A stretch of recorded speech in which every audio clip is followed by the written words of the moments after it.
Your 20s can be some of the most fun and freeing years of your life, okay? But they can also be some of the most difficult, some of the most confusing, and some of the most draining years of your life too. There's like this constant, never-ending pressure to like figure out what you're supposed to be doing with the rest of your life, to figure out what your passion is, what your dream job is. And I feel like that pressure has been heightened a whole lot since social media has just been popping these past couple of years. The pressure is getting worse. Let me tell you, it's getting much worse. And it doesn't make it any better whenever you have like adults who are like, sit back, relax, don't worry about anything. You're still young. You're in your 20s. Everything's gonna be fine. I'm not Patricia. Have you seen how much rent is in 2022? I'm not gonna be okay. And on top of people telling you it's gonna be okay because you're still young, you also have those same people in the same breath scrutinizing you for leaving a job because it's affecting your mental health or for not going to college. It's just like so confusing out here. You don't know what to do.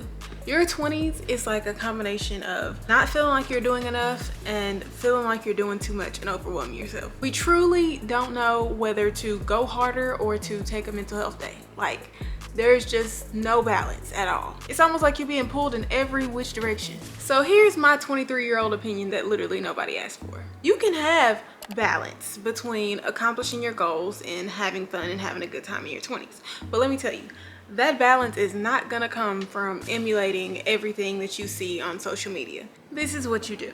You discover yourself, learn your talents, learn what you like to do, learn what your hobbies are, and you use those talents, you use those passions to create your own lane.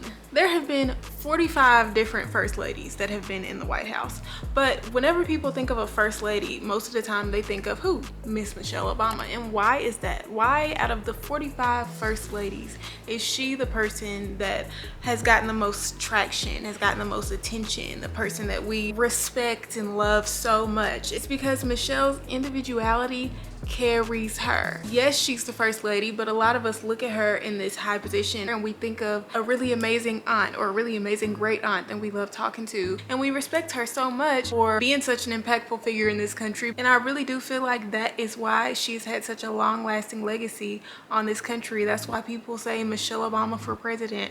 That is literally why she is so memorable, because she is just herself. Michelle's just completely 100% herself in every situation, every interview I've seen, and the advice she gives, it's always genuine. Everything about her is herself. Nothing seems scripted, nothing seems disingenuous. Everything just seems like Auntie Michelle. What's your thing that's gonna help you connect with people? I think that's really what we have to figure out in our 20s, is what is our art? What is our thing that we do that helps us connect with the outside world, that helps us connect with people, you know?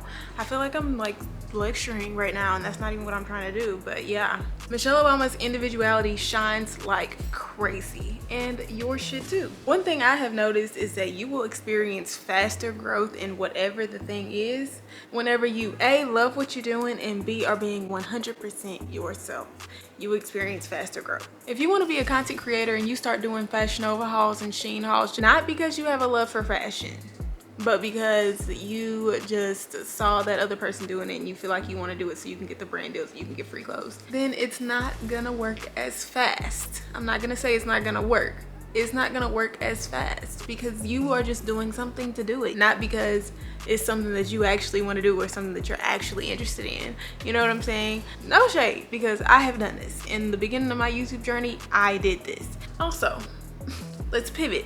What kind of lifestyle do you want? Because I feel like we really need to figure that out before we can figure out anything else. Do you want a small, modern farmhouse type of lifestyle, very low-key in the cut? Or do you want to go to brunch and spend money like a drug dealer? Which one do you want? Because which one you choose is going to tell you what you need to do this upcoming year. But now, both lifestyles require some degree, some level of work. I'm not here to give you no get-rich-quick scheme. If I had one, I would have used it already. I'm trying to figure it out just like y'all trying to figure it out. The point that I'm making is figure out what type of lifestyle you want. That's the first thing. Figure out what type of lifestyle you want. After that, figure out how much money you need to be making in order to get into that lifestyle that you want.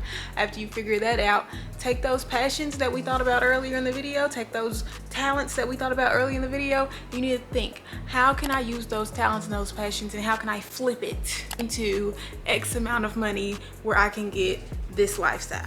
Because if we just think about numbers, like, I'm not the best at math, don't get me wrong, don't ask me to do any kind of complex equation because I'm probably gonna get my calculator out.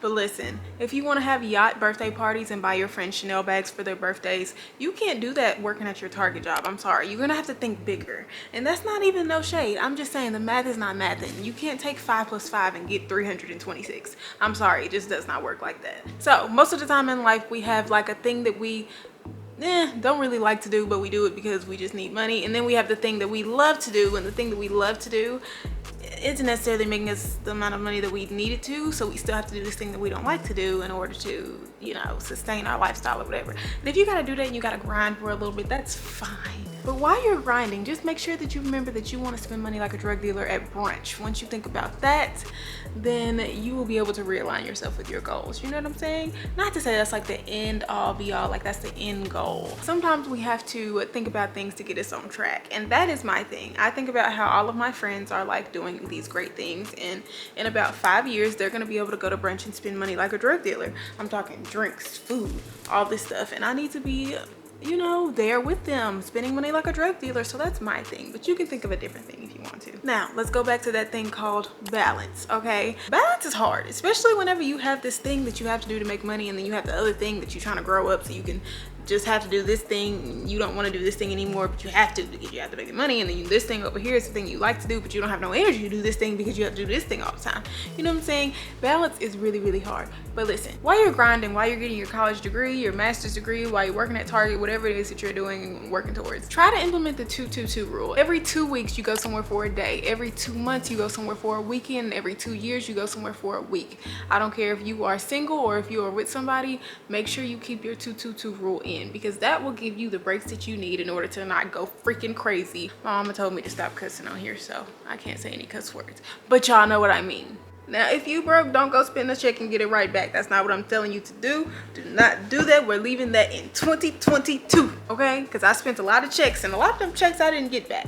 So do not do that. We ain't doing that. If you have the money to, do the 2-2-2 rule. If you have to modify it and change it and go out less often, then do that. Do whatever your version of the 2-2-2 rule is. But just make sure, the point is, make sure that you're getting in that time to yourself, where you don't have to get sucked into the constant cycle of, what am I doing with my life? I don't know what I'm doing. I'm stuck. It's all of them thoughts, where you don't have to get stuck up in those thoughts, okay? So implement that rule. And I feel like I said that last part very aggressive, but listen, bestie, I'm not trying to be aggressive. Love you. I just want you, you to dominate your 20s so that you can be spending money like a drug dealer by the time you are 28, okay? Okay. If you like this video, go ahead and leave me a thumbs up. Look around on my channel. If you like what you see, then go ahead and subscribe. Join our family, okay? If you got something to say to me, then leave a comment down below, and then I'm gonna get back with you, okay? XOXO. And I understand. You're a dog, so all you have to do is live, snuggle with me, eat, play. I love you. You're my camera friend. Okay, seriously, baby, I'm gonna play with you in just a second, okay? In a little bit. Can mommy play a little bit? You're so cute. You're so cute. Okay, don't look me in the eye. Okay, baby, okay. Mommy will play with you in a little bit, okay? Just in a little bit. Just give me some time, okay?